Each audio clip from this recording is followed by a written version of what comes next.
Finally, having met with the hosts, Rodric whistled as he strode down the great hall toward the head table. At the sound of his call, 4 Godricson guards appeared in full battle armor. They flanked him as he passed between the party guests, reinforcing his power over them all. The top members of House Lightstone slowly followed after Rodric's men, as if some sort of strange military parade were occurring. Everyone in the room was in awe of Rodric as he smiled devilishly at them all.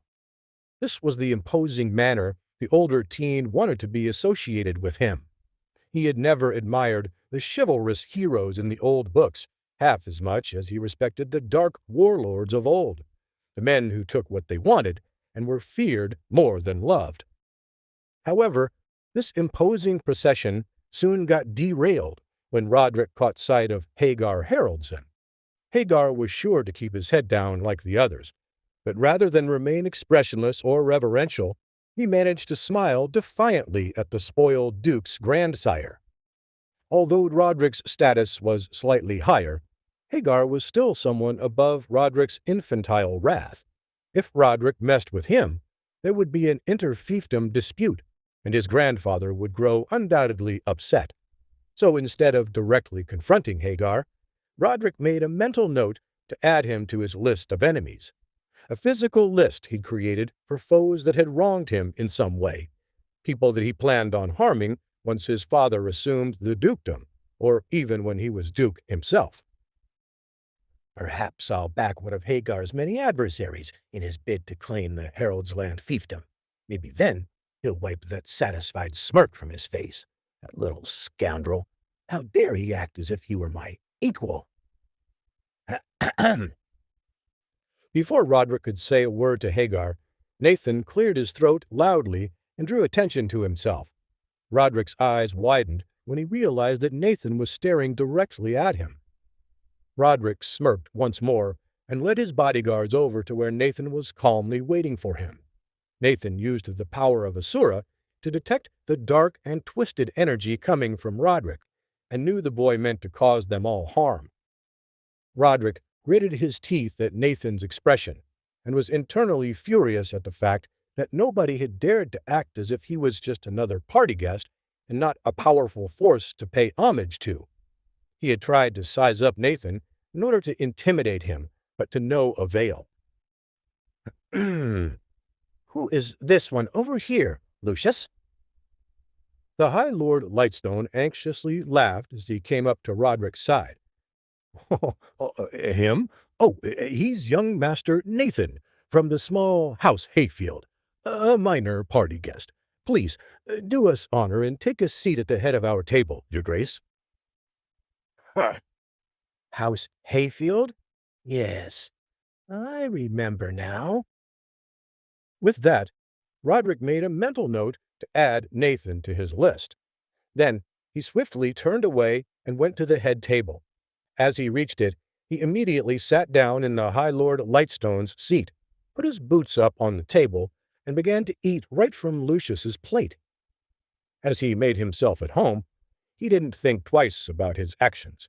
After all, his grandfather technically owned everything in Godricson, so he treated the entire city like his own personal property. While he ate, Rodric turned and pointed a mutton leg at the bards in the corner of the room. Music! Music! Now! Immediately, the bards began to play. There was no choice in the matter.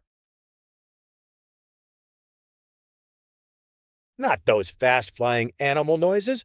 Real music. Something I can relax to. The bards sighed and began to play a new song, one that didn't quite fit the mood of the party. Ah, that's better. What are you doing just standing there, Lightstones? Come up and join me already. I'm not riddled with the plague. Of course, Your Grace. The Lightstones soon rejoined Rodric at the head table, where he ate directly from all their plates as they stood stock still beside him, surrounded on all sides by his bodyguards. A servant fetched an extra chair to give to Sir Ian, but Rodric held up a finger as he chugged down a flagon of Calandrian wine. From his mannerisms already, it was clear to all present that Rodric had been drinking for a while before he'd arrived. Let the good Sir Ian stand. We've been apart for far too long. Tell me, my friend, how were your adventures across the fiefdom? Have your dueling skills improved at all? Rodric smiled at Sir Ian, who stood before him anxiously. Sir Ian's face stiffened. He nodded toward Rodric as he tried to formulate a response. "I would like to think they have, your grace." Rodric chuckled as he took a deep swig of Sir Ian's goblet of spiced mead. In truth, the relationship between the two teens had never been good.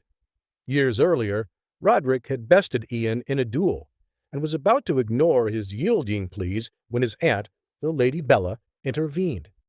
Rodric clearly resented the fact that Bella stopped him, only for Sir Ian to pine for another woman. The tense history between the two youths was imprinted on their faces as they eyed up one another, and the atmosphere grew darker. Rodric chuckled at the anxious faces around him. "So, tell me now, Sir Ian, have I missed something?" "Your grace? What do you mean?" "I mean only that a little birdie told me something about a rather strange rumor, something I know would never happen, because it would be an insult to my lovely aunt. You would never insult my aunt now, would you, Sir Ian?" "Not intentionally, sir." "How curious, because I've heard you recently grown quite close to another woman from a poor, rural, noble house. They say you two have really cuddled up to each other, and I can't help but wonder, are any of those rumors true?" Sir Ian cleared his dry throat and wiped the sweat from his brow. Rodric had spoken loud enough for everyone in attendance to hear.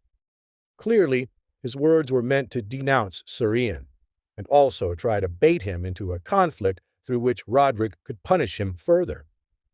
Nathan grimaced at his friend's mistreatment as Amelia gasped behind him.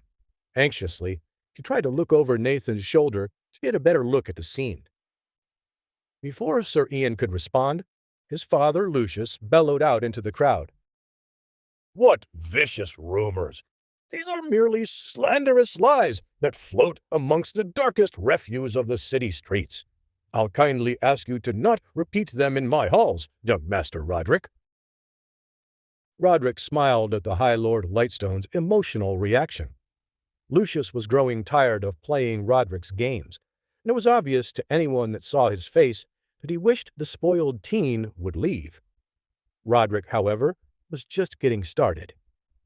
"Oh, a vicious rumor, you say? Well, that's a relief, then, because what a waste that would be for a family such as yours to reject the infinite blessing that is my gorgeous aunt's marriage proposal. You'd truly all be fools to run around on the likes of such a well-connected woman, and such fools would likely not see more than a few more sunrises." Sir Ian's face grew bright red as he leaned towards Rodric and spoke with malice for the very first time. "I'm sorry, young Rodric, but did you truly come to congratulate my sister on her birthday ceremony, or are you just here to threaten us?" "It's only a threat if there's a reason to feel threatened, young sir. And your father has assured me there is nothing to worry about. Right, Lucius?" Sir Ian banged the table with his fist as he leaned even closer to Rodric. Pure, unadulterated hatred pooled in his eyes. Rodric smiled as Sir Ian finally popped. "Heavens damn it! You shall address my father with respect. He is the High Lord Lightstone, after all, and for all your stancing, you are not yet the Duke." Please subscribe to the Pocket FM YouTube channel and press the bell icon for instant notification. Check out our channel for more such exciting shows.